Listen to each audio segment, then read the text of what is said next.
오늘 진행은요, 저희가 이제 1부, 2부, 3부 이렇게 나눠서 공지를 했는데, 전부 다 이제 합해서 제가 앞에 보시는 것처럼 차례대로 좀 진행을 하겠습니다. 수능 채점 결과에 대해서 좀 얘기를 하고요. 그 다음에 수시는 지금 합격을 기다리거나 또 합격에 손이 쥐고 있거나 뭐 이런 상황이고요. 정시는 저희가 열심히 공부해서 이제 지원을 가군을 해야 하는 상황입니다. 그리고 정시 모집은 사실은 뭐 여러 가지 변수들 특징들도 좀 많이 있습니다만 결국에는 공부를 좀 해보시다 보면 이건 정말 너무 뻔한 거구나. 그런데 왜 내가 지금 이렇게 가나다원 지원을 고민을 하고 있지? 아마 이런 결정을 내리실 수도 있는데요. 수능이 가지고 있는 여러 가지 변수들이 상당히 많습니다. 그래서 수능과 관련되는 또 학생과 관련된 입시 변수들을 좀 살펴보고요. 오늘 배치표도 받으셨죠, 그죠? 배치표뿐만이 아니라 다른 자료들도 많은데 그 자료들을 좀 보고 어떻게 저희가 참고를 할지 그런 내용들을 좀 말씀드리고요. 마지막에 이제 정시 지원 전략을 앞두고 우리가 점검해야 될 부분들 어떻게 정리를 해야 될지 이런 순서대로 진행을 하도록 하겠습니다. 먼저 자료집 4페이지 한번 보겠습니다. 들어오실 때 펜 받으셨어요? 펜 안 주셨어요? 펜 없으세요? 네, 그럼 머릿속으로 외우시는 걸로. 자, 4페이지입니다. 네, 보시면은요. 수능 시험에 지원 응시 현황이 있는데 지금은 지원은 의미 없습니다. 다 응시를 끝냈고요. 그래서 결과 자체가 나와 있습니다. 12월 12일 날 성적 발표가 다 됐죠.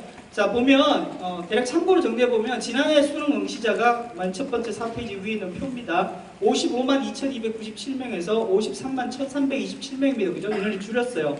제가 숫자를 이렇게 가감을 해보니까 2만 970명인데 한 2만 명 정도가 줄었습니다. 자, 그럼 우리가 생각해 볼 때 이거 2만 명이나 줄었으니까 대학 가기 훨씬 더 쉬워졌네? 금년에 좀 편하지 않을까? 네, 이런 생각 하실 수도 있는데요. 천만의 말씀입니다. 그죠? 왜냐하면 정시 모집은 수능 성적을 가지고 오픈된 게임을 하기 때문에 가군, 나군, 다군 이렇게 차례대로 상위권 대학의 학과부터 쌓일 가능성이 매우 높습니다. 그래서 내가 어느 정도까지 인원이 줄었지만 위에서 수능이 어느 정도 위치에 있는지에 따라서 가군, 나군, 다군의 지원 결과가 지원할 수 있는 데가 달라진다고 보시는 게 정답일 것 같습니다. 다른 영역도 보면 전체 수능 응시자가 줄었으니까 다 줄어들죠, 인원이. 그런데도 불구하고 과학탐구를 보시면 인원이 한 870명 정도가 늘었습니다. 그죠? 그래서 전체적으로 인원이 다 줄었다고 생각하시면 되고요. 자연계열 과학탐구, 자연계열 인원은 지난해하고 거의 대동소이하다. 이렇게 표를 정리하면 되겠습니다. 크게 의미는 없는데 아무튼 2만 명 정도가 줄었다로 머릿속으로 좀 헤아리시면 되겠습니다. 제가 아래에 있는 표를 보시면요. 복잡합니다. 그죠? 수능시험 영역별 평균 표준 편차 이렇게 돼 있는데요. 과연 수능시험이 왜 다들 쉽다고 얘기를 하느냐, 왜 쉬울까? 이제 그 원인이랄까요? 결과를 제가 좀 보려고 합니다. 수능시험이 이렇게 좀 쉽다고 얘기하는 가장 큰 거는요. 저희가 많은 고민을 해봤는데 가장 큰 이유는 금년도의 영어 절대평가 때문이겠습니다. 영어 절대평가 때문에 물론 지금 여기 앉아 계신 우리 학생이나 부모님들이 동의하지 않을 수도 있는데 영어 절대평가에 90점 이상이면은 영어가 1등급이잖아요.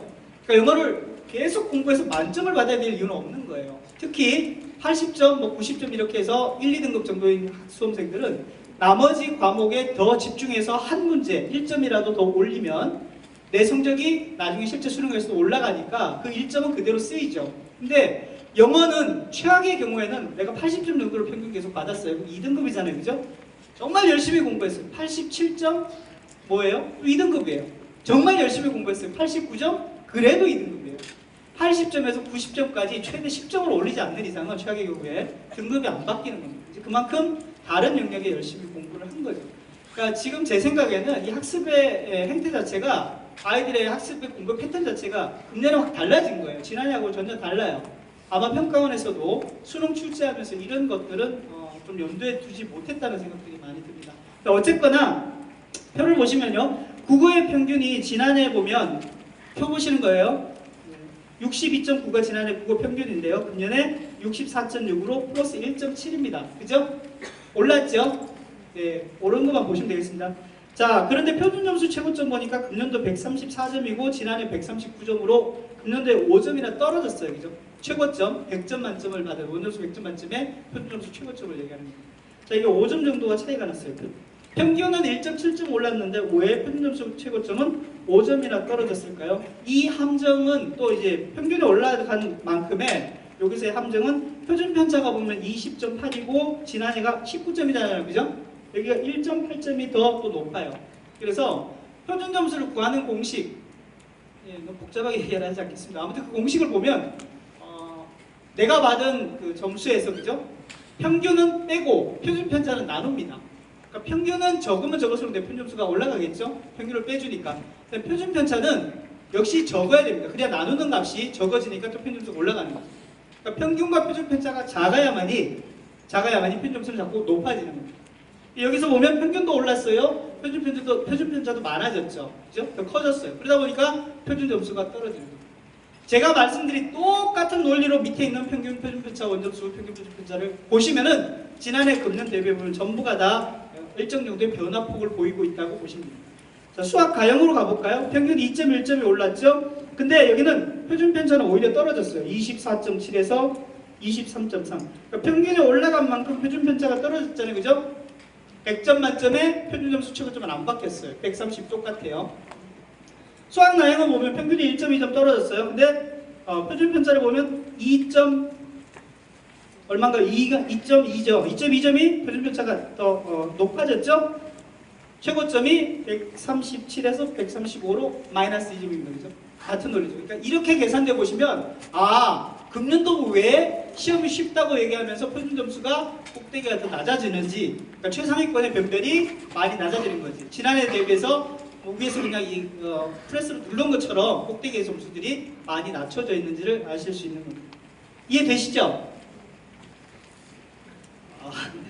이해하신 걸로 알고요. 그다음에 영어는 보시면은요, 지난해는 63.6, 18.7 이렇게 뭐 평균 표준 편차가 있었는데 금년에는 그런 거 필요 없습니다. 그죠? 90점 이상이면은 1등급이고 80점 이상이면 2등급 이렇게 가기 때문에 뒤에서 다시 한번 말씀드리고요. 자, 문제는 사회탐구하고 과학탐구인데요. 더 난리는 사회탐구입니다. 사회탐구 보시면 생활과 윤리는 평균은 똑같아요. 33점이나 32.9나 거기가 그기죠. 그죠? 근데 표준 편차를 보시면 작년에 11.4인데 금년에 13.2예요. 1.8점이 더 올랐어요. 그죠? 그러다 보니까 65점이 63점으로 떨어졌죠. 자, 쭉 보시면 마찬가지입니다. 법과 정치도 지난해보다는 평균이 2.9점 올랐어요. 표준 편차도 올랐어요. 그러다 보니까 68에서 65로 떨어졌죠. 쉽게 이해되시죠? 이렇게 보시면은 지난해하고 평균이 비슷하더라도 표준 편차가 만약에 높아지면은 최고점이 더 떨어지는 거고요. 그죠? 지난해보다 평균이 많이 낮아진 데도 있습니다. 한국지리 한번 볼까요? 지난해 평균이 30.3이었는데 금년에 25.6이네요. 4.7, 한 5점 정도가 떨어졌어요. 표준 편차는 0.4 정도밖에 안 떨어졌는데, 그죠? 0.4점 떨어지긴 떨어졌습니다. 표준 점수 최고점이 65에서 69로 무려 4점이나 점프한 거죠. 이렇게 사탐과탐에 지금 지난해하고 다른 변화들을 보이고 있습니다. 이해되시죠? 참고로 해서 보시면 됩니다. 왜 표준 점수가 지난해하고 다른지, 왜 난이도가 지난해하고 다르게 없다고 하는지를 설명드립니다. 뒤에서 제가 다시 한번 정리해 드립니다.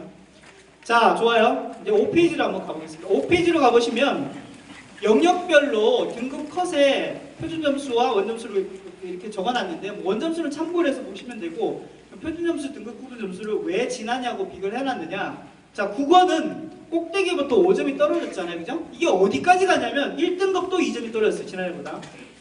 표 보이시죠? 5페이지. 국어 1등급. 지난해 몇 점이죠? 130에서 금년도에 128점. 1등급 컷입니다. 이게 2점이 떨어졌어요. 2등급 컷도 떨어지고 3등급 가야만이 제로입니다. 그죠? 다 제로나 플러스 마이너스 1 정도 나와야 됩니다. 왜? 표준 점수라는 것은 지난해하고 금년하고 시험이 다르잖아요. 그죠? 다른 수능 시험이에요. 그 다음에 졸업생이 있어요. 그 졸업생은 지난해도 시험을 봤을 거고 금년에도 시험 봤잖아요. 그죠? 대부분은. 자, 같은 집단은 아니에요. 왜? 재학생이 바뀌었기 때문에. 문제가 다르고 시험을 치르는 시험의 응시자들의 수준이 달라져도, 그죠? 똑같이 맞춰주는 게 표준 점수거든요. 그 표준 점수가 이렇게 달라진다는 것은 그 표준 점수의 점수 계산 자체를 해보게 보면 전체적으로 난이도가 많이 달라져 있기 때문에 그런 영향을 줬다. 그 난이도는 어디서 나타나느냐? 제가 말씀드렸던 대로 학습의 방법 자체가 많이 바뀌었기 때문이다. 이렇게 정리할 수 있습니다. 뒤에서 다시 한번 볼게요. 자, 수학가나 수학나 보면 수학나도 마찬가지입니다. 꼭대기에서 마이너스 2점이 낮아졌는데 1등급도 여전히 마이너스 2점인데 2등급서는 또 뒤바뀌어졌어요. 그죠? 또 올라갔어요. 3등급도 또 3점이나 올라갔어요. 이게 수학은 꼭대기에서만 낮아졌지, 나형은 중간에 2등급, 3등급 가면서는 등급값이 또 올라갔다는 것은 그만큼의 변별력을 또 가지고 있다는 얘기입니다. 이 구간에는. 자, 5페이지 아래 보시면은 영어인데요. 영어는 지금 1등급자가 10.03%입니다. 그죠? 대단히 많습니다. 아까 보고 왔는데 왼쪽에 4페이지의 맨 위에 보시면 영어 전체 응시자가 금년에 얼마예요? 52만 8,064명이에요. 여기 10%니까 만점자가 몇 명이나 있어요? 5만 2천 명 정도가 만점이에요. 만점. 영어 100점 만점 받았다는 얘기가 아니고요. 90점 이상이라는 얘기예요. 1등급. 그죠? 1등급은 만점이에요, 영어가.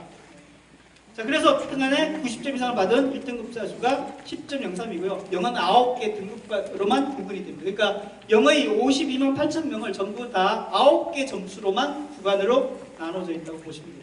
자, 이게 왜 영어가 이만큼 많이 나왔느냐 대부분 그렇게 얘기들 하십니다.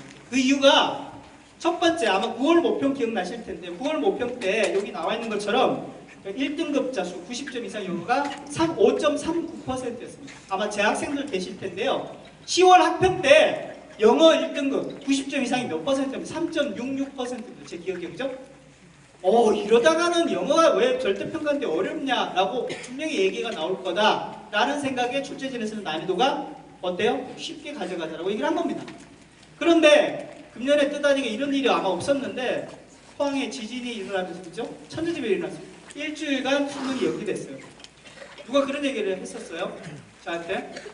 아니 일주일 동안에 영어 공부한다고 영어 성적이 얼마나 오르겠습니까? 근데 좀 다른 의미로 하면 우리 학생들이 영어에 대해서 영어는 뭐 감이 중요하다 이런 얘기 하잖아요. 영어 공부를 좀 소홀히 했는데 일주일 동안 영어에 대한 감만 좀 끌어올려더라도 한두 문제 정도는 맞출 수 있다고 보는 거죠. 그런 게 어떻든 간에 상호작용을 해서 점수의 상승 효과를 크게 가져왔다. 이렇게 볼 수 있는데요. 맨 오른쪽에 보시면 2017하고 2018에 요거 이제 2018도 상대평가잖아요. 그죠? 4.64% 지금 90점 이상이 상대평가인데 이 2017도 보면 수능 대비해서 상대평가 아니고 절대평가입니다. 90점 이상이 9월 대비해서는 4.6%가 지금 더 많은 거고요. 2017 수능 대비해서는 2.21%가 1등급이 많은 거고요. 근데 계속 보시면 2, 3, 4까지 보면 4등급까지가 누적으로 와서 10.71%잖아요. 그러니까 4등급까지가 되게 많은 거예요. 다른 얘기를 하면 영어는 사실은 등급의 비율이 많기 때문에 절대평가에서 면별별로 안 된다는 얘기예요. 그래서 아쉽게도 영어를 2등급이나 3등급이나 4등급을 받은 수험생들은 금년에 고민이 좀 많이 쌓이는, 특히 영어 등급의 구분 점수가 큰 대학들은 사실은 고민이 많이 되는 그런 지점이라고 보시면 될 것 같습니다. 자, 한 장 넘기시면은요, 6페이지하고 7페이지는 등급 구분 점수인데 아까 국어에서 맡은 대로 마찬가지입니다. 이거 맨 오른쪽에 보면 2017 수능 대비해서 표준 점수의 등급 구분 점수를 이렇게 가감을 해놨는데요. 다 제로가 나오는 게 정답이에요. 아까 말씀드렸잖아요. 그죠? 시험이 달라도, 시험의 응시자의 수준이 같지 않아도 똑같은 점수가 나오도록 만드는 게 표준 점수의 특징이라고 말씀드렸잖아요. 그죠? 자, 근데 보시면 다 영영이 아니고 한국지리는 정말 어려웠어요. 이번에 3점이라도 올라갔네요. 경제는 되게 이번에 어려워서 3점이 올라갔고 경제는 쉬워가지고 2점이 내려갔어요. 그죠? 맨 오른쪽에 보시면. 더군다나 경제는 얼마나 쉬웠던지 2등급이 블랭크가 발생했어요. 2등급은 4, 11 상대평가 나오면 11%까지잖아요. 그죠? 그러니까 11%가 없는 거예요. 11%가 블랭크가 되면서 11%는 전부가 다 만점이에요. 어디로 가요? 1등급을 받는 거예요. 그죠?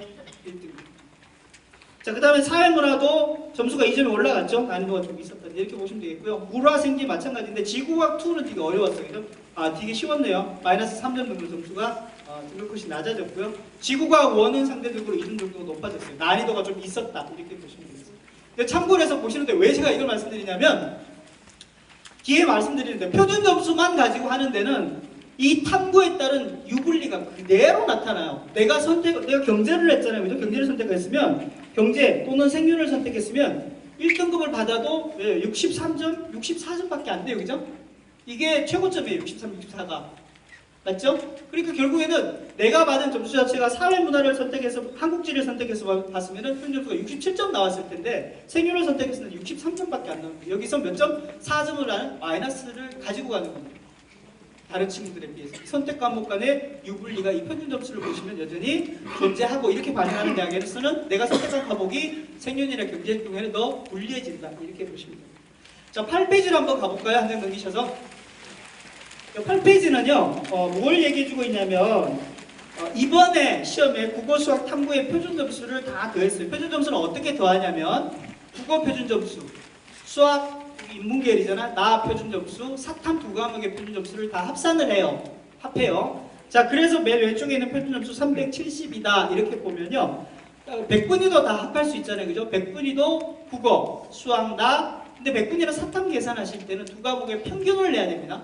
두 개가 다 100 빼기 100분이니까 만점으로 본다면은 평균을 내서 300만점 기준으로 보는 겁니다. 그래서 우리가 이 평행선상으로 기준을 다 일치시키니까 표준 점수 370에 해당되는 아이의 100분위는 257이고요. 여기까지가 3만 등 정도가 되는 거고, 누적 퍼센트, 그리고 영어 등급은 2등급이 시작되는, 2등급 받으면 요 정도 수준이 된다는 거고요.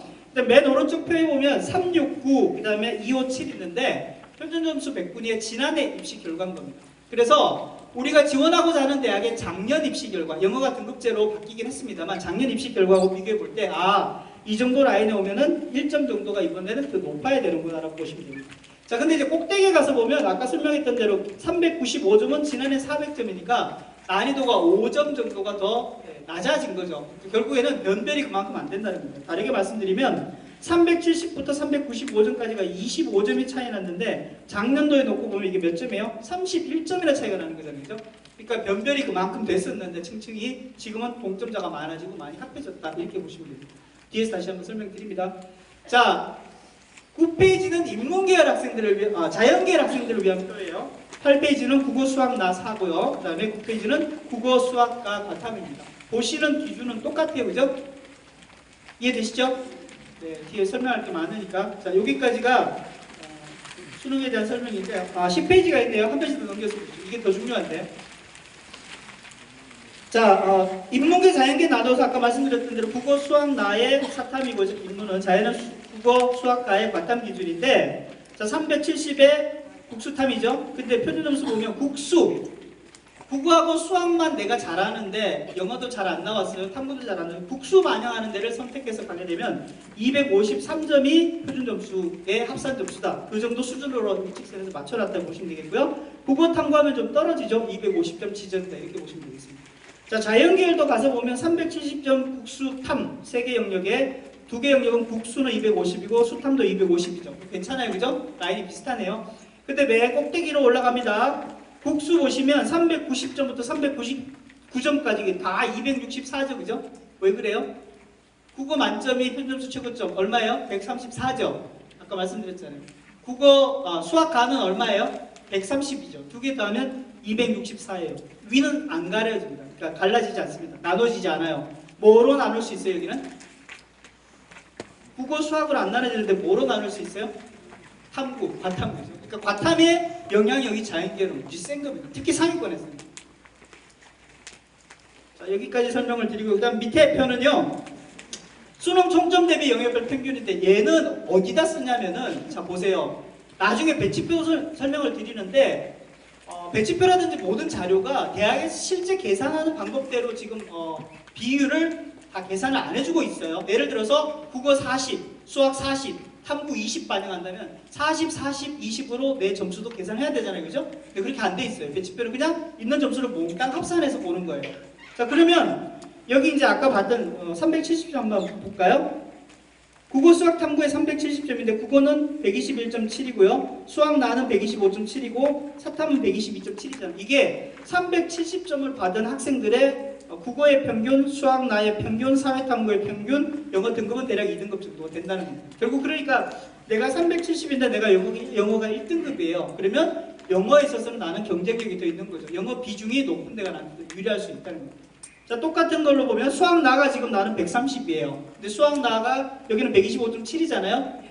4점 정도가 더 높죠. 그죠? 그러면 수학 반영 비중이 높은 게 나한테는 더 유리해지는 거예요.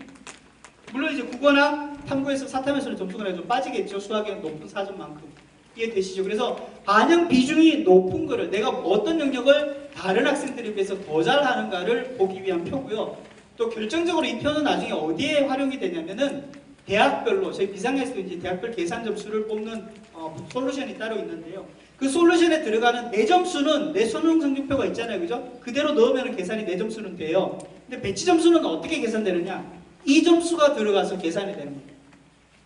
그래서 다른 친구들의 성적이 동점자 지원자들이 어느 정도 수준인데 거기에 비해서 내가 얼마만큼 더 잘하느냐 못하느냐에 따라서 유불리가 나누어진다는 겁니다. 자, 또 하나는 지금 이제 보면 370점대 영어가 1등급도 있고 영어도 2등급인 경우도 있잖아요. 그죠? 여기서는 대략으로 영어도 유불리만 지금 가늠을 하게 되는 거지 과연 영어가 1등급인데 250점이고 2등급인데 240점이잖아요. 10점 폭을 어떻게 계산할 거예요? 계산이 안 됩니다. 금년 같은 경우에는 배치표만 놓고 보더라도 이건 뭐 도대체 어떻게 내가 유리한지 불리한지 붙을지 떨어질지에 대한 감을 잡기가 상당히 어려운 상황이라고 보셔야 됩니다. 책자 정리를 여기까지 하고 나중에 또 필요한 부분들은 제가 추가로 더 설명을 드리겠습니다. 자, 여기 표를 보시면 다 설명을 드린 겁니다. 다 설명을 드렸고요. 자, 정리하면 여기로. 자, 이제 화면 한번 보실게요. 인문계열이요. 정리하는 겁니다. 아까 제가 설명드렸던 대로 국어가 금년하고 지난해인데요. 여기 꼭대기 1등급에서 최고점까지 9점 차이 나는 게 6점.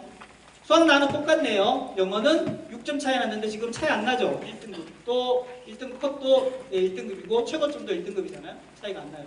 지난해는 다 만점을 받았을 때 415점이 나왔어요. 평균 점수가. 1등급 다 모으니까 394점이 21점 차이 나는데 금년에는 영어 등급이니까 차이 안 나죠? 예, 국어하고 수학 나이에서 차이가 12점밖에 안 나요. 딱 절반 정도 됩니다. 그죠? 거의 수준이. 결국 무슨 얘기냐면 여기 앞에 있는 두 분의 점수가 지난해는 다르게 달라졌어요. 근데 금년에는 똑같아졌거든요.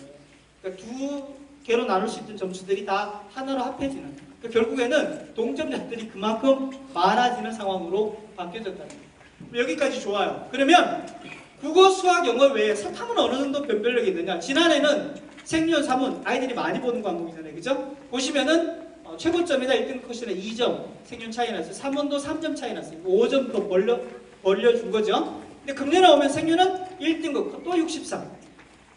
그죠? 만점도 63. 변별이 안 돼요. 사문도 오히려 더 줄였네요. 3점에서 2점 구간을. 여기는 끽 해봐야 또 2점밖에 차이 안 나요. 다 합해도 14점, 다 합하면 26점. 2배 정도 되죠. 그러니까 동점자가 저만큼 1등급에서부터 꼭대기로 올라갈수록 동점자가 훨씬 더 많아지는 상황이 됩니다. 자연계열도 이제 비슷하죠? 그러니까 똑같은 이제 상황으로 이렇게 계산해보면 작년에 21점 차이 나는데 금년에 13점밖에 안 납니다. 그나마 좀 양반은 뭐냐면 화원, 생원 아이들이 많이 보는 과목에 속하는데요. 자, 3하고 8이니까 여기는 몇 점이에요? 11점이었는데 2, 4점이니까 6점으로 줄어들었죠. 과학 탐구도 많이 줄어들었습니다. 그래서 결국에는 32점 차이 났는데 19점으로 좁혀진 겁니다. 인문계열보다는 덜 하지만 여전히 자연계열도 최상위권에는 동점자 수가 상당히 많아집니다. 여기까지 온 결정적인 이유가 저는 영어 절대평가 때문이라고 보는 거죠. 아이들 입장에서는 공부를 대단히 많이 했습니다. 국어도 많이 하고 수학도 많이 하고 특히 사탐, 과탐 공부에 우리 수험생들이 정말 박수 받을 만큼 열심히 공부를 했습니다. 그래서 이제 결과적으로 보니까 국어는 지난해보다 만점자가 더 늘었어요. 3,200명이고 1,300명 정도 되잖아요. 2,000명 정도가 늘었고요. 수학가도 늘었어요. 165명, 130명인데 수학, 가나, 나는 난이도에서 좀 실패하고 있는 것 같아요. 결정적으로 만점 받는 아이들이 제가 보기에는 1,000명이나 2,000명 정도 선 사이에 나와야 되는데 지금 그러지를 못하고 있어요. 이 최고난도 문항이 되게 어려운 거예요. 제가 볼 때는. 자, 수학은 좀 줄긴 했습니다. 170명 정도가 줄었는데 여전히 난이도가 상당히 좀 어려운, 지난해도 마찬가지였습니다만 정도로 보이시면 됩니다. 자, 국어와 수학가도 지금 만점자가 많았다는 것은 상당히 고무적인 거죠. 특히 국어가 만점자가 많이 늘어났다는 거. 1교시 수능 11월 20 며칠이 아니죠? 수능시험 23일 끝나고 난 다음에 저희가 1교시 난이도 발표할 때 교육부 기자실에서 먼저 보도자료가 나왔는데요. 국어가 어렵다고 그랬어요. 저희가 초긴장을 했는데 왜냐하면 초긴장을 했냐면 저희는 분석한 결과가 국어가 쉬웠어요. 다 어렵다고 그러는데 어떻게 쉽다고 그래요? 쉽다고 그랬어요. 저희는. 예. 저희 국어의 분석팀장들도 그랬고 몇 군데 이제 전화통화 해보니까 쉽다고 얘기를 합니다. 그만큼 아이들이 지난해는 AB형이 통합되면서 국어가 난이도가 웬만큼 있었는데 금년의 수험생들은 그 난이도, 그 문항에 대한 준비를 많이 했던 거예요. 공부를. 그래서 그만큼 어렵지 않았었어요. 보자마자 그런 얘기를 했었거든요. 근데 국어가 이제 어렵다고 얘기를 하면서 뭐 수학도 뭐 다 어렵다고 해서 난이도가 웬만큼 있는, 금년도 지난해보다 난이도가 웬만큼 있다, 수능이 뭐 이렇게 가채점되는 거예요. 이게 나온 거예요. 그렇죠? 실제로 그렇지 않았대요. 자, 더 가관은 여기입니다. 사회탐 과목 보실래요? 지난해 대비해서 만점자가 6개 과목이 다 늘었어요. 물론 난이도가 아까 말씀드렸잖아요. 한국지리라든가 세지라든가 세사는 어려웠었어요. 어려워가지고 난이도가 좀 있으면서 만점자 수가 줄었는데 그럼에도 불구하고 한국지리가 5점 정도 평균이 낮았는데도 불구하고 만점자가 1600명 정도가 주고 여전히 1000명 가까이 또 만점을 받았어요. 그러니까 대단히 잘한 거예요. 학생들이 공부를 많이 했고. 자, 과학탐구도 마찬가지입니다. 보시면 굴투를 빼고 다 만점자가 많아졌어요. 과목 간의 평균이나 표준편차를 보시면 대동소이해요. 크게 다르지 않습니다. 물론 특별히 어려운 과목이 있긴 있었습니다. 굴투 같은 경우는. 자, 그럼에도 불구하고 지금 보면은 만점자가 많았다는 것은 아이들이 바탕 공부를 꽤 했다는 겁니다. 특히 최상위권의 아이들은 바탕 공부나 사탕 공부를 하면서 학습의 완성도도 꽤 높아진 거예요. 그래서 시간만 더 있었다면 만점자가 훨씬 더 늘어났습니다. 달라진 거예요. 지난해 수능하고 금년도의 수능의 난이도를 떠나서 아이들의 공부하는 시간 배중이라든지 영역별로 선택 비중들이 달랐다는 것을 보여주고 있습니다. 이게 어떻든 간에 금년에 수능의 그 최상위권, 상위권 변별력을 상당히 낮춰준 그런 결과를 이렇게 보시면 되겠습니다. 자, 아까 제가 모두에 말씀드렸는데 지금 수시는 보면 합격을 기다리고 있는 상황이고요. 예비 보도를 받아놓은 상황이고요. 또 뭐 안 됐을 수도 있고 예비 보도가 멀리 있을 수도 있고 정시는 아까 말씀드렸던 대로 좀 공부를 해서 가군, 나군, 다군에 대한 지원을 1월 6일에서 1월 9일 사이에 지금 해야 되는 상황이죠. 그래서 이제 수험생마다 다 어떤 상황이냐면 이런 상황입니다. 어떤 수험생들은 12월 20일 내일이죠. 1월 4일까지 이런 고민들이 계속 이어질 텐데 수시에 합격했어요. 그죠? 등록을 대기하고 있어요. 괜찮죠? 안 괜찮아요? 괜찮은 겁니다. 이건 그죠? 어떻든 간에 수시 지원을 잘 했다면 등록을 하면 됩니다. 수능하고 상관없이. 근데 이런 경우는 있죠. 수시 추합을 받았어요. 오늘 예비번호 받았어요. 그죠? 근데 수능을 망쳤어요. 근데 이 수시 추합 받은 대기번호가 예비번호가 어때야 돼요, 그러면? 가까워야 되죠. 가까워야 돼요. 예비번호가 멀면 멀수록 답답해지는 심정이 크죠, 그죠? 근데 반대도 있습니다. 정시 수능 되게 잘 받았어요. 근데 오늘 받은 수시 추합의 예비번호가 3번이에요. 2번이에요. 최악의 경우에 1번이에요. 이건 수시 지원이 상당히 잘못됐을 수도 있습니다. 그죠? 물론 제가 수능 공부를 열심히 해서 수능 점수를 잘 받을 수 있지만 두 가지 경우인데 사실은 이 상황이더라도 어떻든 간에 뭐 크게 많이 수능 점수가 높지 않다면 괜찮은 겁니다. 근데 이거는 수시 불합격이에요. 그죠? 정시 수능 평소만큼 나왔어요. 이거 괜찮아요. 그죠? 어쨌든 가군, 나군, 다군 우리 구청에서 상담 잘 받고 지원해서 가시면 됩니다. 최악의 경우는 이겁니다. 수시 불합격 거의 안 될 것 같은데 수능도 안 나왔습니다. 오늘 아마 오신 분들 중에서도 여기에 대한 고민들은 제가 나중에 마지막에 좀 팁을 알려드릴 텐데요. 조금 더 공부를 하시면 금년도의 정시는 세 판이에요. 전혀 달라요. 아무도 감 못 잡습니다. 누가 이거 들고 와서 붙을지 떨어질지 얘기하라고 하면 누가 맞추겠어요? 금년도에 맞출 수 있는 사람 별로 없어요. 아까 말씀드렸잖아요. 꼭대기에 만점자들 또는 동점자들이 많아가서 이 학생들을 어떻게 배분해야 될지 여기서 만점자가 많다는 것은 다 만점이 아니고요. 영역별로 만점자가 많다는 거예요. 그래서 어떻게 배분이 될지를 아무도 감을 못 잡는 그런 판이 됩니다. 그래서 아마 변수가 최상위권부터 상당히 많이 생길 걸로 예상이 됩니다. 자, 좀 정리해보면요. 정시의 금년도의 특징은 인문은 수학이에요. 국어 순으로 내가 점수를 좀 잘 받았으면 더 유리하다고 볼 수 있고요. 여기서 점수라는 건 평균 점수하고 100분입니다. 이제 가채점은 머릿속에서 지우셔야 돼요. 그거는 까마득한 옛 기억으로. 자, 자연은 수학하고 과학. 그죠? 아까 과학탐구 얘기를 했는데 이 순서대로 성적이 좀 괜찮을 경우에는 상당히 좀 유리해질 수 있습니다. 그리고 정시 모집으로 2월 되는 인원들은 상당히 줄어들 것으로 보여집니다. 지금 현재 수시 모집에 특히 영어 절대평가, 제 영어 등급을 갖춘 아들이 꽤 많아서 괜찮을 걸로 보여집니다. 근데 누가 이런 얘기도 했어요. 한국사가 평소보다는 지금 좀 난이도가 있었던 것 같아요. 그래서 이제 1등급자 수가 보니까 얼마나 68,207명인가요? 그 정도 되는 것 같은데 지난해 금년도 같은 평소보다는 좀 많이 줄어든 거죠. 그래서 한국사 때문에 발목을 잡힌 아이들이 좀 있는 것 같기는 해요. 근데 하지만 한국사는 점수는 큰 폭으로 어떻게 작동은 하지 않거든요. 낙폭이. 그래서 국어하고 수학하고 탐구 실력만 또는 영어 등급만 웬만큼 괜찮다면 한국사는 조금 불리해도 정시 모집이 그다지 손해는 아닌데 만약에 4등급, 5등급, 6등급 이렇게 나온 한국사를 손에 쥔 친구들은 약간 부담이 되긴 할 거예요. 중상위권의 대학에 지원할 때는. 자, 국어, 수학, 탐험, 영어 이 두 성적 간의 경쟁력. 나는 영어는 1등급인데 국수탐은 얼마까? 또는 국수탐을 보니까 내가 점수가 괜찮은데 나 영어는 2등급이야. 요 두 개 간의 간극을 재는 게 금년도의 핵심입니다. 그 다음에 최상위권은 아마 안정지원을 할 친구들이 꽤 있을 것 같긴 한데 얘네들이 다 안정지원을 안 하고 예를 들어서 가군도 의대, 나군도 의대, 다군도 의대 넣을 수 있는 친구들은 의대 넣어야 돼요. 근데 생각을 좀 해보니까 안 될 것 같은데 서울대 1+2나 2+2로 서울대 가군 될 것 같죠. 그래서 서울대 화생공 하나 빵 넣고 난 다음에 나군의 의대, 다군의 의대 넣었어요. 그 친구가 의대로 가면 괜찮은데 나중에 서울대 등록해버리고 나면 나중에 복잡해집니다. 그죠? 더군다나 또 이런 경우도 있죠. 가군에 의대 넣었어요. 잘했어요. 자기가 최상위권. 나군은 보니까 뭐 연세대학도 한번 넣어보지 그러고 연세대 이제 공대 넣어놓은 거죠. 그럼 다군에도 의대 넣었어요. 다 붙으면 연대 가면 안 돼요. 그죠?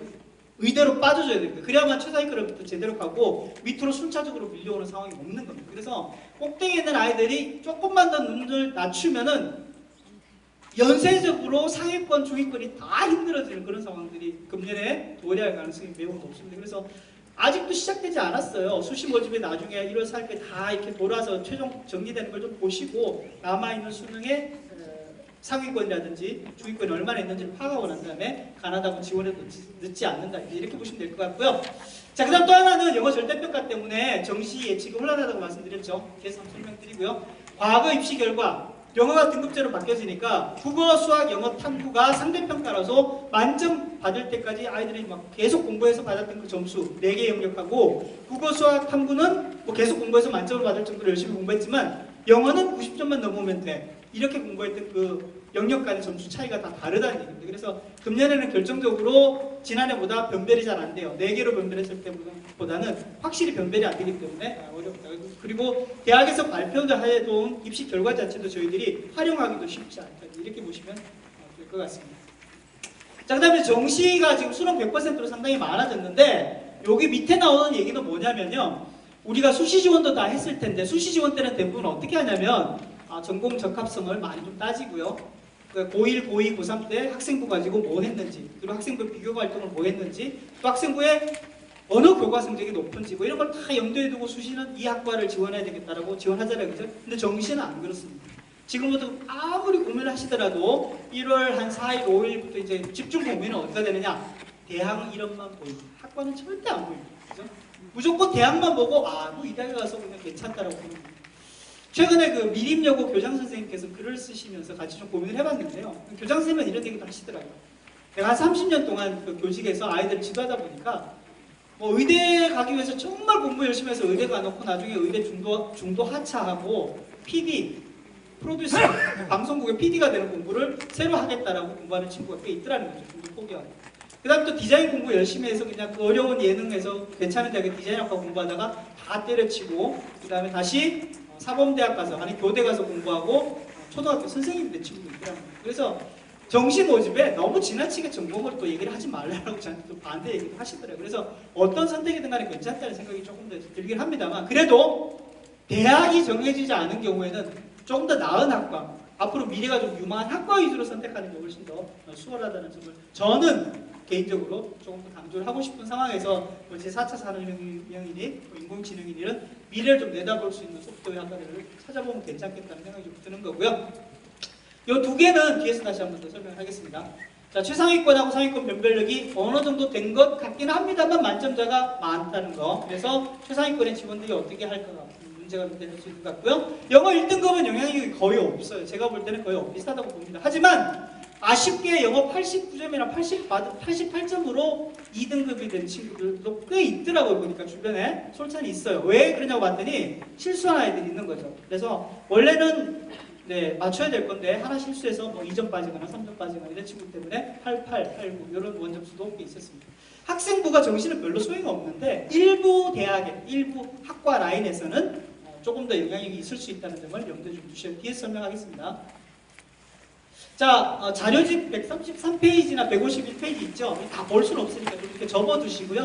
제가 아까 말씀드렸잖아요. 집에 가셔서 그거 한번 읽어보세요. 그러니까 특성화학과, 인문계 특성화학과, 자연계 특성화학과 대학 보고 가지 말고 학과 보고 좀 선택을 하시면 장학금 혜택도 좀 받을 수 있고요. 나중에 대학에 다닐 때 생활비도 줍니다.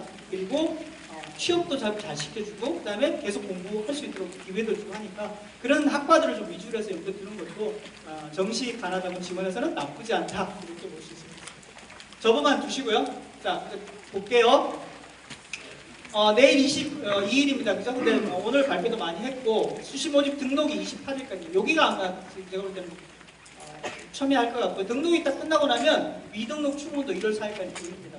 끝나고 1월 1일에서 9일까지가 원서 접수가 이어지는데 그때 끝이 아니에요. 정시도 똑같습니다. 그죠? 합격자 발표 이때 하죠. 1월 말에 하는 경우도 있고 1월 초에 하는 경우도 있습니다. 왜냐하면 국어, 수학, 영어 뭐 점수 놓고 이렇게 다 대학별로 계산식 세워서 줄 세우는 거니까 면접이 있는 것도 아니고 그죠? 뭐 학생부가 반영되는 거의 없잖아요. 그러니까 대부분이 수능만 가지고 계산되니까 합격자 발표 그냥 금방금방 할 수 있어요. 근데 어쨌든 정한 거는 2월 초에 지금 합격자 발표하고 또 2월 한 달 내내가 또 미등록 충원까지 다 돌아요. 그죠? 그 다음에 여기서 추가 모집이라는 것은 정시하고 수시 얘기가 아니고요. 실제로 대학에서 정시나 수시 다 못 뽑았을 때 추가로 더 아이들을 뽑을 수 있게끔 하는 또 다른 전형이라고 생각하시면 됩니다. 자, 정시만 놓고 보니까 지난해에 비해서 인원이 9만 명대로 떨어지면서 14,000명 정도가 줄었어요. 적은 숫자가 아닙니다. 그래서 작년도 계획, 금년도의 계획, 죄송합니다. 2018인데 그죠? 2018인데 우리가 2017, 2018. 그래서 14,000명 정도가 지금 줄었는데 이게 사실은 문제는 꼭대기부터가 지금 인원이 빠진다는 거. 보세요. 서울대 66명 줄었죠. 고대 아주 많이 줄었습니다. 400명 정도 빠지죠. 그래서 쭉 보니까 전국에 지금 인서울 안에서 있는 그 10개 대학 정도만 놓고 보면 벌써 이제 1,000명 정도가 빠지는 거죠. 이 1,000명 정도가 14,000명이 상당히 많은 인원. 대학을 놓고 보면 금년도에 1,000명 넘게 뽑는 게 경희대 국제 포함해서 그죠? 2,000명이 경희대밖에 없어요. 나머지는 다 800명, 700명 정도인데 2,000명이 전체가 빠진 거니까 상당히 많은 인원들이 10개 대학 중에서 1개 대학 정도가 날아가버린 그런 형국이라고 보시면 됩니다. 그러니까 배치 점수가 다 올라갈 수밖에 없죠. 그래서 저희도 나중에 설명드리겠습니다. 이 배치 점수가 지난해에 비해서 높습니다. 그리고 다른 기관하고 점수를 비교해봤더니 비상의 점수가 좀 높아요. 제가 이실 짓고 하는 겁니다. 높으니까 사실은 이것보다 좀 낮아도 될 가능성은 있습니다.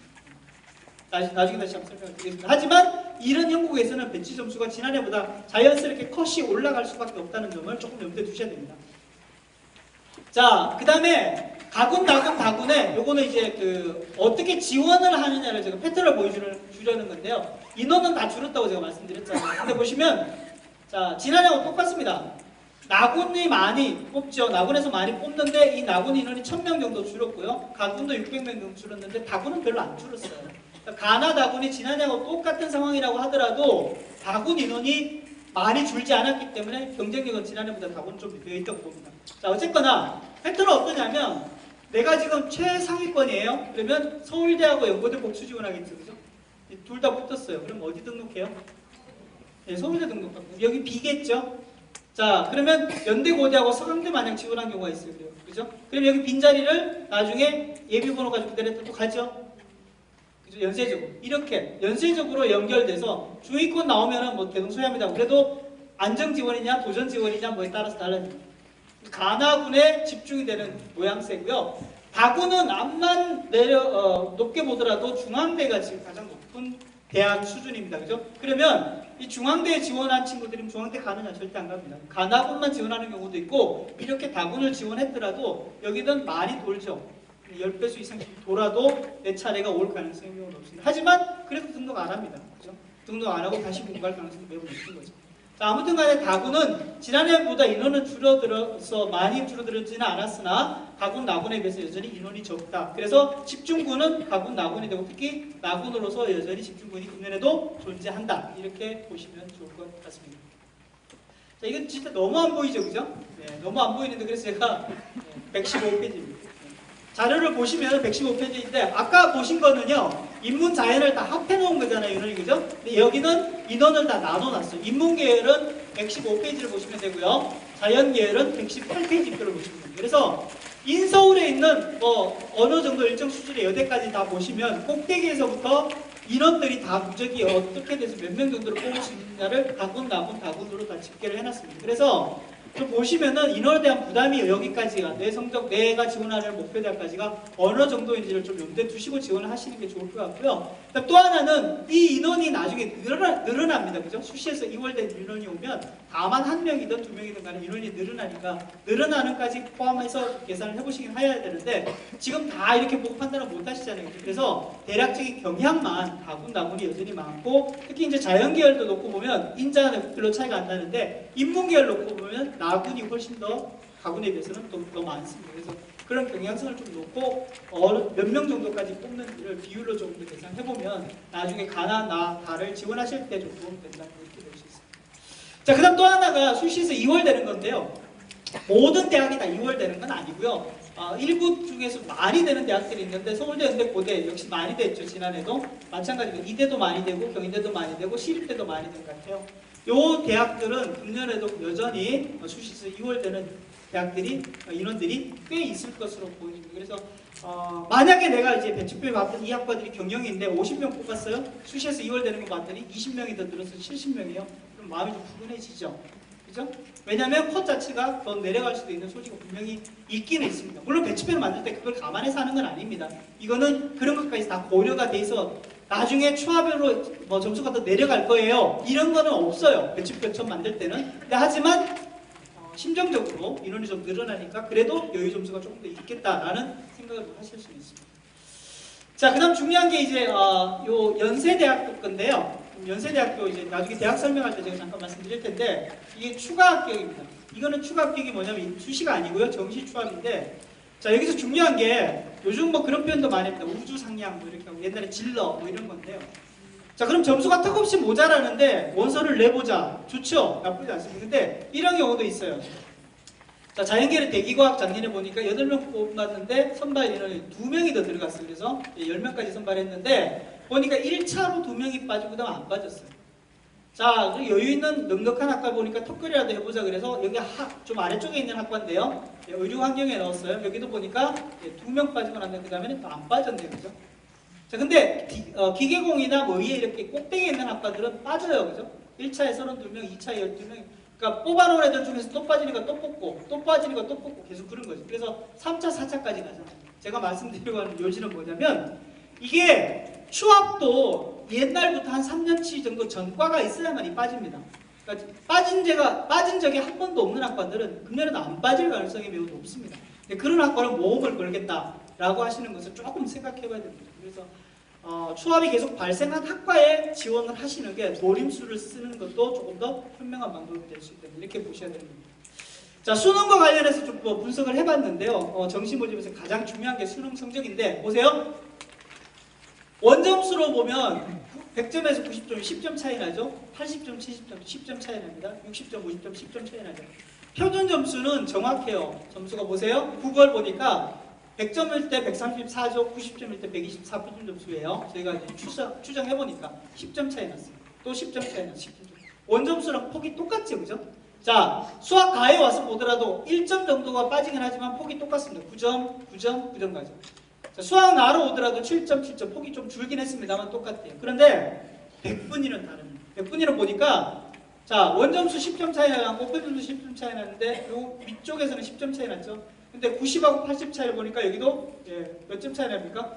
9점이죠, 그죠? 근데 100분위는 몇 점 차이 납니까? 18점 차이 나죠, 그죠? 여기 마찬가지입니다. 80, 70도 보니까 10점 차이 났는데 여기 몇 점 차이 납니까? 18점 차이.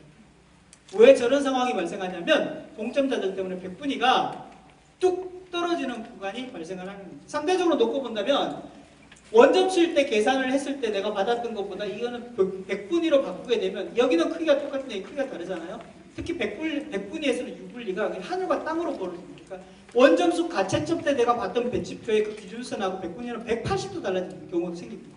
왜 이렇게 불리해 내가? 근데 100분위 점수는 왜 이렇게 안 나오느냐?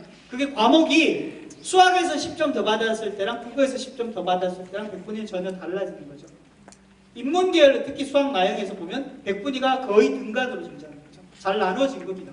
근데 여기는 국어나 수학과는 그렇지 않다. 특정 구간에서 100분위가 크게 떨어지는 경우가 있다는 겁니다. 나중에 배치표에서 제가 다시 한번 말씀드릴게요. 자, 원점수는 있으라고 말씀드렸습니다. 혹시나 원점수 때 받았던 배치표가 지금도 집에 있으시면요, 그냥 한쪽으로 채워놓거나 아니면 분리수거에 버리셔도 됩니다. 그거 받다가 괜히 낭패를 당하기 쉽습니다. 제가 보니까 국어, 수학, 나형, 그 다음에 사탐 두 과목을 300점 만점에서 260점 원점수인데 실제 결과를 보니까 표준점수 377점이 가장 높은 점수였고요. 물론 표집입니다만 359점이 표준점수가 가장 낮은 점수로 18점이나 차이 납니다. 원점수 260점으로 똑같이 봤는데 표준점수 이렇게 18점이나 차이 나는 거죠. 백분위도 마찬가지입니다. 원점수 261대 백분위가 가장 높게 나오는 애를 보니까 268이고요. 낮은 애가 241입니다. 차이가 더 나죠. 27이나. 그래서 평균 점수하고 백분위로 새로 계산을 돼서 표를 봐야 된다는 말씀을 드립니다. 자, 아까 제가 수능 성적 분석하면서 말씀드렸는데 내가 과학탐구 성적이 괜찮게 나왔어요. 그죠? 과학탐구가. 근데 평균 점수가 높아요. 또 사회탐구를 내가 보니까 내가 한지 선택했는데 점수 괜찮게 나왔어요. 평균 점수. 그죠? 그러면 그 표준 점수를 살리려면 이런 데 지원해야 돼요. 홍대나 한국항공대나 또는 뭐 서울교대나 몇 안 되지만 이런 대학들에 지원해야만 내가 사탐에서 받은 표준 점수를 그대로 살릴 수가 있습니다. 제가 뒤에서 한번 설명드립니다만 표준 점수하고 사탐, 과탐의 변환 표준 점수를 쓰면 내가 유리한 표준 점수는 깎이게 되고요. 내가 불리했던 표준 점수는 백분위 외에서 조금 더 보정을 받아서 높아지게 됩니다. 유불리를 줄여주는 역할들을 사탐, 과탐에서 얘네들은 이 대학들은 하자는 겁니다. 그 다음 아까 말씀드렸죠? 나는 평균 점수에 비해서 백분위가 훨씬 더 좋아. 백분위를 활용해보자. 그럼 백분위를 반영하는 대학에 지원하는 게 훨씬 더 유리한 겁니다. 이제 기본적으로 정시 모집에서는 표준 점수냐 백분위냐 이 두 개 중에서 어느 게 유리하냐. 그 다음에 영역별로도 내가 국어가 유리하냐 수학이 유리하냐 또는 탐구가 유리하냐 아니면 영어 등급이 잘 나왔느냐 이런 거에 따라 전혀 다르게 보셔야 됩니다. 그래서 유리한 대학 위주로 또는 유리한 활용 지표를 쓰는 대학들 위주로 골라서 그 대학에 먼저 골라놓고 학과도 고르고 그래서 계산을 좀 해볼 필요가 있다는 말씀을 드립니다.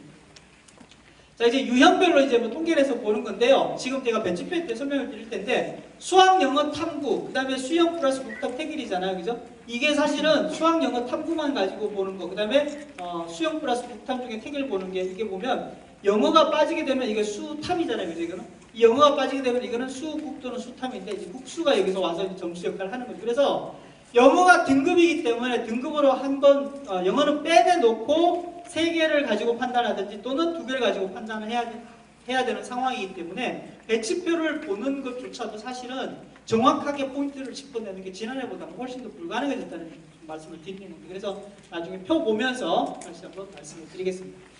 자, 이제부터 점점 더 중요해지는데요. 자, 109페이지에 보면 요 영어의 등급을 부분 점수를 제가 쭉 대학별로 필요한 대학별로 정리해놨습니다. 접어 놓으셨다가 나중에 한번 보세요. 이 표를 보셔야 됩니다. 영어의 1등급 구분 점수가 서강대는 1등급 100점이에요. 2등급 99점, 3등급 98. 그러니까 한 등급 간의 점수 차이가 여기 1점, 1점, 1점 다죠. 그래서 다 1등급 받아도 다 1등급 아니죠. 1등급 받아도 100점, 3등급 받아도 98점이잖아요. 그러니까 이게 2점밖에 차이가 안 나죠. 근데 이와에 대해 한번 가볼까요? 1등급 받으면 250점, 2등급 받으면 240점, 3등급 받으면 230점. 1등급과 3등급이 20점 차이 나죠. 그죠? 이건 하늘과 땅 차이입니다. 얘는 2점밖에 차이 안 나는데 얘는 20점이나 벌어지죠. 이 벌어진 폭을 도저히 줄일 수가 없습니다. 제가 그 설명을 지금 하려고 합니다. 이와에 대해는 이런 식으로 계산된다고 홈페이지에 나와 있어요. 요강에. 많이 보셔야 될 겁니다. 자, 서강대도 이런 식으로 계산된다고 나와 있어요. 계산해보니까 잘 보셔야 됩니다. 국어, 수학, 탐구 다 만점, 이와에 대해 만점을 집어넣으면 750이 나오고요. 영어 1등급이잖아요. 250점, 한국사 10점, 가산점입니다. 자, 이렇게 해서 1010점이 만점인데 전부 다 1등급을 받았어요. 이와에 대해 계산하니까 국수탐은 727.5고 영어는 250 1등급이니까요. 한국사도 10점. 이렇게 해서 987.5 나왔어요. 2등급은 전부 다 2등급을 받은 학생이라고 보면 701.25 국수탐 합산 점수, 영어는 240이죠. 2등급이니까 10점 차이 나요. 한국사는 90점 그대로고 951.25점이 총점 나왔네요. 이 차이가 국어, 수학, 탐구는 26점 정도 벌어지죠. 영어는 10점이에요. 26대 10이에요. 3대 1. 세 과목이나 한 과목이. 영어가 크게 반영되죠. 그죠? 자, 서강대로 한번 가볼게요. 자, 여기는 똑같은 방식으로 계산했더니 최고점은 여기 기본점도 줍니다. 260점 똑같이. 그러니까 지원하는 아이들한테 모두 다 260점을 주는 거니까 의미가 없는 거죠. 국어, 수학, 탐구 1등급 답하니까 414점이죠. 영어 100점. 그 다음에 2등급 답하니까 국수탐 400점. 영어 1점 차이, 99점 1점 차이 나는 거죠. 국수탐 몇 점 차이 나요? 14점 정도 차이 나요. 14대 1입니다. 내가 영어가 3등급이다, 영어가 2등급이다. 어디 지원해야 돼요? 어디 지원해야 돼요? 서강대 지원하면 훨씬 더 유리할 수 있습니다. 내가 국수탐 점수가 좀 잘 나왔으면 영어가 2등급이라도 뭔가 희망이 좀 보이죠. 여기는 영어가 2등급이면 희망 찾기가 좀 힘듭니다. 그러니까 전혀 다른 방식을 제가 보여드리고 있습니다. 그러니까 영어가 몇 등급이냐에 따라서 영어 등급 구분 점수를 어떻게 반영하느냐에 따라서 전혀 다른 결과가 나옵니다. 자, 아까 제가 설명을 안 하고 넘어온 부분인데요.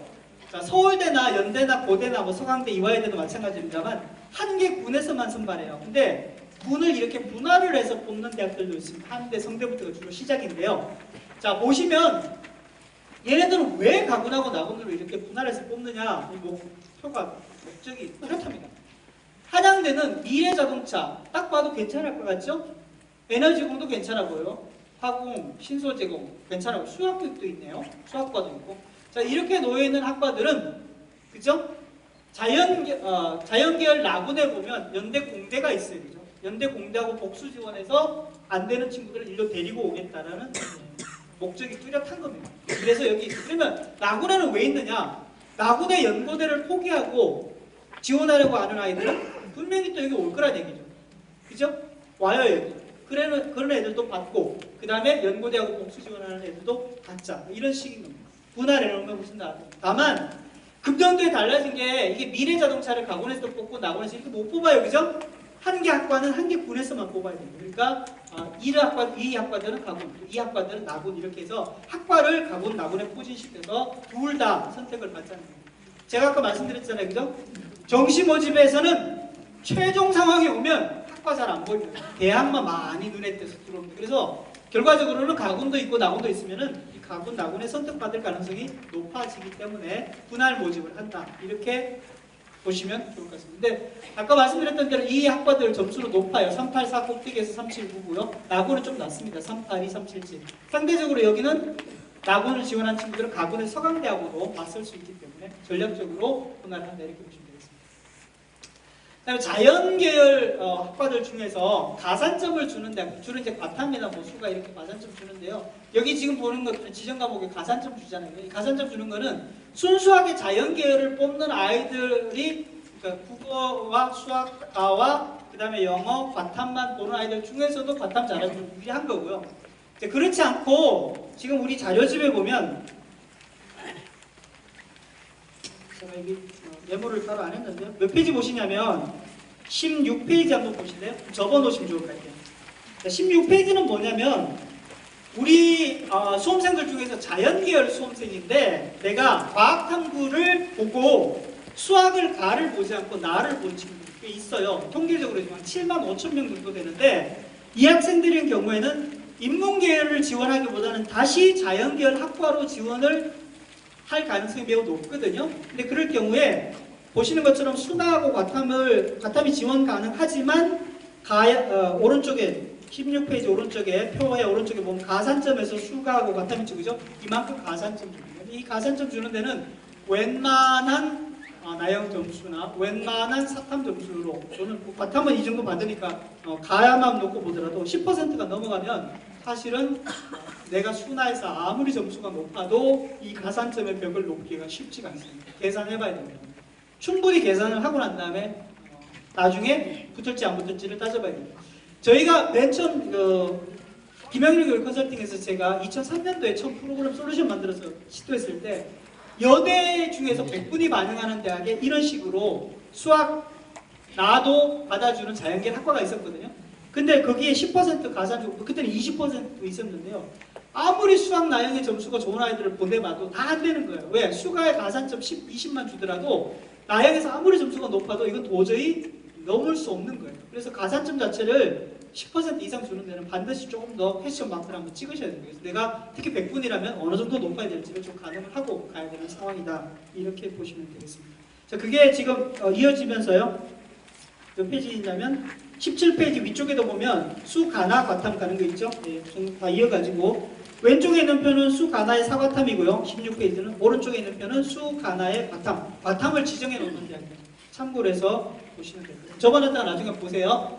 자, 한국사입니다. 아까 한국사 말씀드렸던 대로 이 한국사는 보면 정시모집, 수시하고는 좀 다르죠. 정시모집에 와서는 보면 3등급까지는 인문계열은 대부분 만점이고요. 그 다음 4등급도 자연계열은 만점인데 이게 5등급, 6등급 받은 친구들이 조금 있는 것 같아요. 근데 5등급, 6등급을 받았다. 점수가 많이 빠지는 건 아니에요. 보시면 0.2점 빠지고 0.4점 빠지잖아요. 그죠? 빠지기는 합니다. 빠지기는 하는데 많지는 않잖아요. 그러니까 부담이 좀 되긴 해요. 특히 국어 수학 탐구로 딱 계산을 해보니까 거의 비슷한데 한국사가 이만큼 빠진다면 부담이 좀 되죠. 왜? 0.1점으로 붙고 떨어지고 하는 상황이니까. 그래서 5등급, 6등급인 수험생들은 조금 부담되고, 근데 많이 빠지는 데도 있어요. 경희대 같은 경우에 이게 등급으로 가게 되면 몇 점에 5점 빠지고, 6등급 가게 되면 4등급 정도보다 10점 빠지게 되잖아요. 특히 이제 3등급하고 계산되면 이게 10점에 15점 빠지잖아요. 그죠? 한국사가 발목을 잡을 수도 있는 경우가 있습니다. 그래서 금년에 한국사가 조금 난이도가 있어놔서 좀 보셔야 됩니다.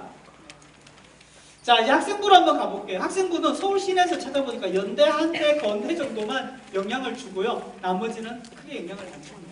다 1등급이 받은 친구들이 50점, 100점, 100점이잖아요. 다 5등급 받았어요. 49, 98, 98.6이에요. 1점이나 또는 2점 뭐 이 정도인데 보상인데 사실 크지 않죠. 크지 않은데 국어, 수학, 탐구에 내 성적을 전부 다 놓고 또는 영어 등급까지 딱 봤더니 남는 점수가 없네. 그죠? 0점이에요, 0점. 소신 지원 이렇게 나왔어요. 근데 내가 보니까 내신을 왜 이렇게 안 했었어요? 6등급이니까. 그죠? 7등급이. 그럼 이것도 한국사처럼 부담돼요. 그래서 이런 상황에서는 만약에 이 대학을 선택 안 하면 그야말로 금상첨화죠. 선택 안 하면 되잖아요. 그러니까 수능 100이면 손해 안 보니까. 근데 꼭 이걸 선택해서 내가 가고 싶은 목표 대학이다 그러면 내신에서 빠지는 점수도 컷해서 조금 더 계산을 해야 됩니다. 다른 전략을 쓴다면 그 학과가 아니고 학과를 좀 몇 개 내리면 되죠. 그러면은 점수가 좀 남으니까 더 유리해질 수도 있다. 이렇게 보시면 되고요. 반영 교과나 과목 수, 그다음 비교 내신. 비교 내신은 여기 있습니다. 연대는 재수생, 한대는 사수생, 건대는 삼수생부터 비교 내신 하는데 다 수능 성적으로 해요. 그죠? 그러니까 수능 성적이 내가 좀 잘 받았어요. 졸업생인데 몇 년 공부를 했는데 수능 성적이 많이 올랐어요. 그러면 내신도 내가 5등급, 6등급 내신을 싹 갈아 끼워서 새로운 내신을 구하거든요. 비교 내신. 그러니까 내신에 대한 부담이 없어질 수 있다. 이렇게 보시면 됩니다.